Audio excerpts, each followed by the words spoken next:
आपू तू इथे बस ना.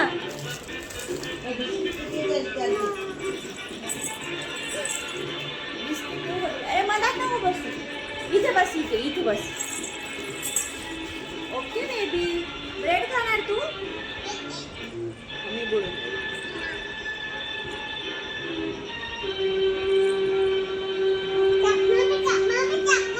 चहातच बोलून असं नाटक नाही करायची बेटा. घर मम्मी खाते इकडे. हा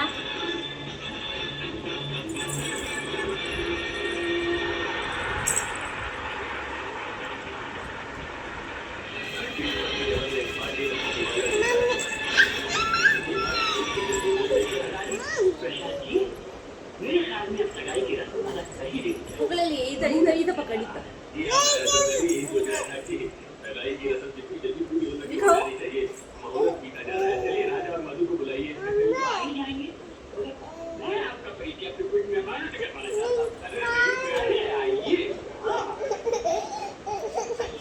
हाय अपू.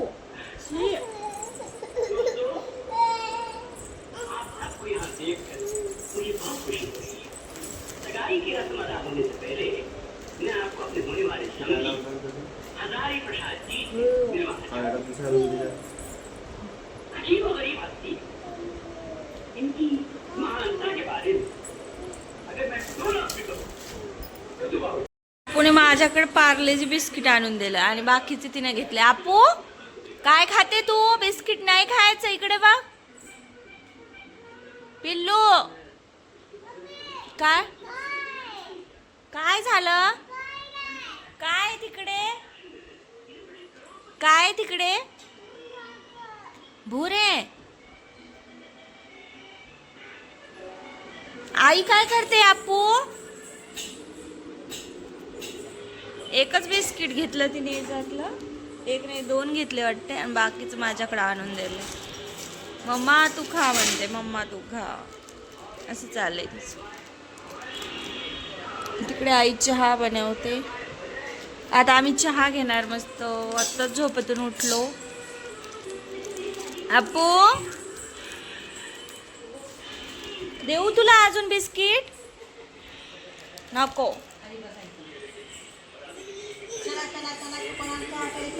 ब्रेडचं पॅकेट फोडलं का? आम्ही आज टोस्ट खाणार आहे. छान छान चहा केला आईने.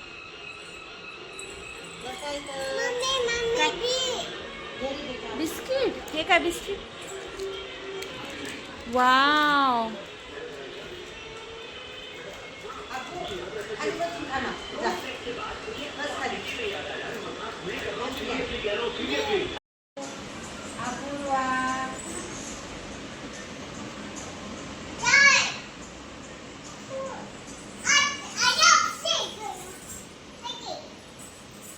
अप्पू तुझं नाव काय आहे का पिल्लू? हॅपी बर्थडे पिल्लू. चल ये इकडं.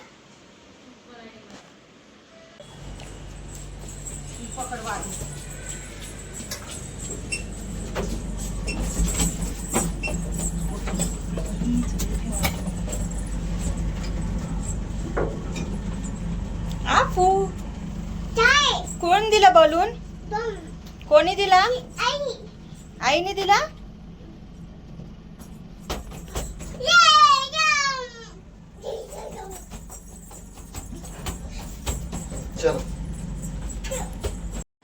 आम्ही बाहेरून फिरून आलो आणि इथं मस्त छान जेवायला वाढलं होतं आईने. तर ते जेवण करत होतो आणि मस्त छान टी व्ही बघत बघत ना खूप छान वाटत होतं. आपूला मँगो आवडतो त्यामुळे तिचं चाललं होतं मला मँगो खायचा. आणि ती मस्त असं पिकवून मँगो खात होती. तिला म्हटलं कट करून देते पण तिचं नव्हतं.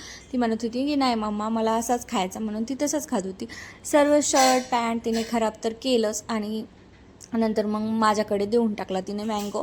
मग नंतर मला खायचं होतं. मग मी म्हटलं चला आता खाऊन घेते.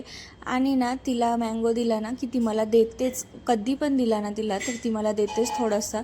तिला कंटाळा आला खायचा की ती मला देऊन टाकते. तर इतका गोड होता ना मँगो खूप जास्त. तो खाऊन घेतला आणि खूप दिवसानंतर टी व्ही बघत होती मी. तर टी व्ही बघत बघत जेवणं ना खूपच छान वाटतं. तर मग आपूचं चाललं होतं की मम्मा शर्ट काढ वगैरे. तिचा आता मधातच मँगो तिला दिला ना की ती इतकं घाण करून ठेवते. त्यामुळं मग तिचं ते बदलावं लागलं. आणि इथे मस्त छान असं आईने वरण भात भाजी पोळी केली होती. संध्याकाळी मस्त 4 वाजता चहा बनवला होता. तो चहा वगैरे घेतला. आणि इथे अप्पूचं चाललं होतं मम्मा मला मोबाईल लावून दे. तिला मोबाईल लावून द्यावाच लागला. आणि मग तिने मोबाईल पाहत पाहत मस्त चहा ब्रेड खाल्ली. नंतर मग ना आईचं चाललं होतं की लसूण सोलून ठेव.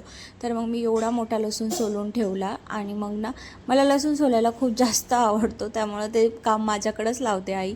आणि मी छान असा खूप मोठा लसूण सोलून ठेवला, 2-3 दिवस पुरेल असा. आणि इकडे यांचं फ्रीज असं काहीतरी होतं, त्यामुळे मी तेच बघत होती.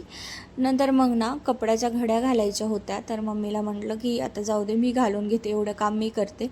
कारण की भरपूर कामं राहतात आणि मी इकडे आली की खूप जास्त आळशी होऊन जाते. त्यामुळं म्हटलं आता एवढं काम मग मी करते, म्हणून कपड्याच्या घड्या घालत होती. अप्पूचे छोटे छोटे कपडे होते आणि माझे होते, थोडे आईचे होते, तेच मी करत होते. आणि ना अप्पूचं माझा मधात चालू होतं की मम्मा हे कपडा मला दे वगैरे. आता आईकडे आलं ना की खूप आळस पडून जातो. कसा पडतो काय माहिती, पण पडतो. 4-5 वाजता झोपेतून उठल्या ना इतका कंटाळा येऊन जातो, असं वाटतं परत झोपी जावा, असं चाललेलं राहतं.